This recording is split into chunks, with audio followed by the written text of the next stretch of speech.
మీరేం చేసారు యాదవ కమ్యూనిటీకి అంజన్ కుమార్ యాదవ్ యాదవ్ కమ్యూనిటీ వల్ల యాదవ్ బెనిఫిట్ యాదవ్ అని ఒరిగింది నేనే యాదవులకు అందరి ఏ అన్యాయం ఉన్నా నిలబడ్డే మేమే. ఉమ్. ఏం చేసిందంటే ఎంతమంది నిలబెట్టారు మీరు యాదవ్ కుటుంబంలో కంచి చాలామంది ఇలా నగర అధ్యక్షుడు చాలామందికి ఇస్తాం, కార్పొరేటర్లు ఇచ్చినాం, అవి ఉన్నాయి ఫైట్ చేస్తాం. ఉమ్. పవరే రాలే, ఏమి ఇస్తాడు అంజన్ కుమార్ యాదవ్? ఆ పవర్ ఒకసారి రాకుండా కేంద్ర మంత్రి చేస్తున్నారు. అయినా ఆ పవర్ రాకుండా ఎవరు చేస్తున్నారు? ఎవరు చేస్తున్నారు మీకు గెలవాలి, ఎవరు చేస్తున్నారు ఇప్పుడు నీకు చెప్తున్నాను ఇంత కుల్లగా. ఎవరు కాంటాక్ట్ చేయని రోజు బీజేపీ అధ్యక్షుడు ఆయన కేంద్ర మంత్రి ఉండే బండారు దత్తాత్రేయ, ఆయన ముందు నాకు ఇవ్వాలి టికెట్, వేరే వాళ్ళకి ఇస్తే వాళ్ళు వదిలిపోయారు, అమ్మో నేను దత్తాత్రేయ కాంటాక్ట్ చేయాలి. పెద్ద నాయకులకు అందరికి అడిగితే ఎవరు చేయలేవు. నేను అలాంటి ధైర్యం ఇచ్చి దేవుడు నా చేయి పట్టుకొని గెలిపించిండు. రైట్. జైంట్ కిల్లర్ అన్న రాజు. ఓకే, అద్భుతం జరిగింది. గజాభయ ఉంది, అజాభయ అని చెప్పి రాలే. అవును. మొత్తానికి మీరైతే కాంగ్రెస్ పార్టీలో కొంత ఇబ్బందే అసంతృప్తితోటే ఉన్నారు. 100% అసంతృప్తితో ఉన్నా. అసంతృప్తితోటే ఉన్నారు. రైట్. ఈ అంశాలను మనం కాసేపు పక్కన పెడదాము. ప్రజెంట్ రాజకీయాల గురించి మాట్లాడుకుంటే కాంగ్రెస్ పార్టీ 6 గ్యారెంటీల్లో విఫలమైందా సఫలమైందా? సఫలమైంది. సఫలమైంది. అంచెలంచెలుగా అన్ని అంజనన్న ప్రేమ ఉండాలి, పార్టీ మీద మీ నాయకుల మీద ప్రేమ ఉండాలి, కానీ అట్ ద సేమ్ టైం ప్రజల మీద గౌరవం కూడా ఉండాలి. ప్రజలు ఇవాళ మీరు ఇచ్చినటువంటి 6 గ్యారెంటీలు పూర్తిగా అమలు కాలేదని చెప్పేసి అసంతృప్తితో మీరు ఎట్లున్నారో వాళ్ళు కూడా అట్లే ఉన్నారు. మేము అసంతృప్తి ఎందుకున్నా ఈ నగరంలో. రైట్. ఓకే, నాకు అది అర్థమైంది. ప్రజలు కూడా ఇవాళ 6 గ్యారెంటీలు పూర్తిగా అమలు కాక అసంతృప్తితోటి ఉన్నారు అంటున్నా నేను. లేరు, మీరు చెప్తారు కానీ అట్లా లేరు. మొన్న రేషన్ కార్డు సన్న బియ్యం ఇచ్చిర్రు, రేషన్ కార్డులు ఇచ్చిర్రు, బస్సు ఫ్రీ ఇచ్చిర్రు, 200 యూనిట్ అది కరెంట్ ఫ్రీ ఇస్తారు, అనేకమైన చేస్తారు. ఉద్యోగాలు కూడా ఇచ్చారు కదా. ఉద్యోగాలు 50,000 అర్హత కూడా లేదన్న, నేనైతే ఇది క్లియర్ గా చెప్పాను. ఎందుకు అనుకుంటా అట్లా అర్హత ఎందుకు ఉంటుంది? ఉన్నది ఉన్నట్టు అంటే ఊర్లో ఉన్నట్టు ఉన్నదా? ఉద్యోగాల గురించి మాట్లాడడానికి అర్హత ఉన్నదా? ఎందుకు లేదు? గాంధీ భవన్ కు నిరుద్యోగులంతా ముట్టడి చేయడానికి వస్తే అక్కడ ఒక్క నాయకుడు లేకుండా పారిపోతా ఉన్నారు. ఎప్పుడు? మొన్న రీసెంట్ గా అరెస్టులు చేయించారు వాళ్ళని. ఇగో ఏదో ఒకటి తెచ్చి పట్టుకొచ్చి అంటే అవుతుందా?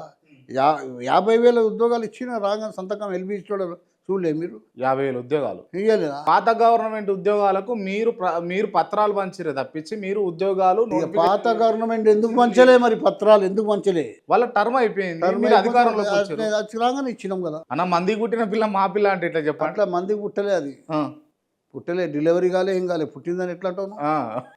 వారేవా కాంగ్రెస్ చేసి చిత్తశుద్ధి ఉంది కాంగ్రెస్ కు. రాష్ట్ర ముఖ్యమంత్రి గారి చిత్తశుద్ధి ఉండేపటికే ఇవన్నీ చేస్తున్నాడు. నిజంగా ఉన్నదా చిత్తశుద్ధి ఉన్నదా? లేకుంటే ఎందుకు లేదు? ఇవాళ స్పోర్ట్స్ కానీ ఎంతసేపు మీరు చూడండి, స్పోర్ట్స్ కేటీఆర్ అరెస్ట్ అంటారు, అరెస్ట్ అంటారు, కేసీఆర్ అరెస్ట్ అంటారు, చెల్లపల్లిలో వాళ్ళకు ఒక ఇల్లే కట్టిస్తామని అంటారు. ఈ కార్యక్రమాలకు అభివృద్ధి దిశలో ఎవరు చేసిన కర్మ వాడు అనుభవించాల్సిందే, ఎవరైనా కానీ. ఉన్నదా లేదా అన్న? రాష్ట్రాన్ని అంతా, రాష్ట్ర ప్రజలంతా ఈ అంశం చుట్టే తిప్పుతురు తప్పించి నిజంగా ప్రజలకు కాంగ్రెస్ పార్టీ వచ్చినప్పటి నుంచి ఇప్పటిదాకా 20 నెలల్లో జరిగిన న్యాయం ఏంది, లాభం ఏందో చెప్పండి. అన్ని లాభాలే జరిగినాయి. జరిగిన లాభం ఏంది కాదు, అన్ని లాభాలే జరుగుతున్నాయి కదా. అందునన్నా నాకు తెలిసి కాంగ్రెస్ పార్టీలో ఫ్రాంక్గా మాట్లాడే లీడర్ నాకు తెలిసి కొందరు ఉన్నారు, అందులో మీరు కూడా ఒకరు. మీరు కూడా ఇట్లా అబద్ధాలు చెప్తే బాగుంటుంది. అబద్ధాలు చెప్తలే నేను.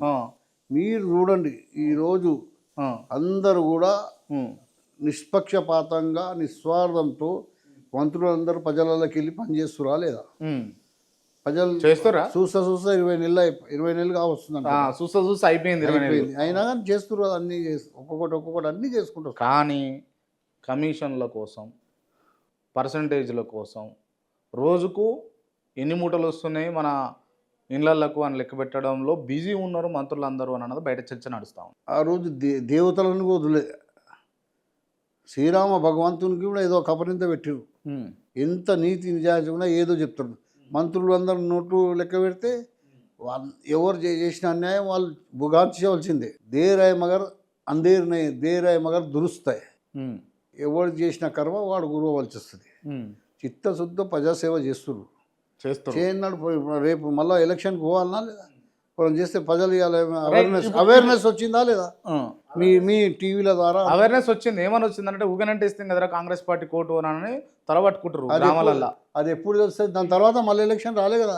ఇప్పుడు ఈ ఎలక్షన్లో వచ్చినప్పుడు నువ్వు నిజమవుతావా మేము చెప్పింది ఈ లోకల్ బాడీ ఎన్నికలల్లో, కార్పొరేటర్ ఎన్నికలల్లో తెలుస్తుంది. కాంగ్రెస్ పార్టీ పానీ కా పానీ దూద్ కా దూద్ అవుతుంది కదా. అవుతుంది కదా. కాంగ్రెస్ పార్టీ బయటపడుతుందా లేకపోతే ఇంకా లోపడిపోతుందా చెప్పురు మీరు? అరే బయటపడుతుంది, అదే చెప్తున్నా కదా నేను. ఇప్పుడు ఫస్ట్ ఎలక్షన్స్ అవుతున్నాయి 18 నెలల తర్వాత. లోకల్ బాడీ ఎలక్షన్లో కాంగ్రెస్ స్వీప్ చేస్తుంది.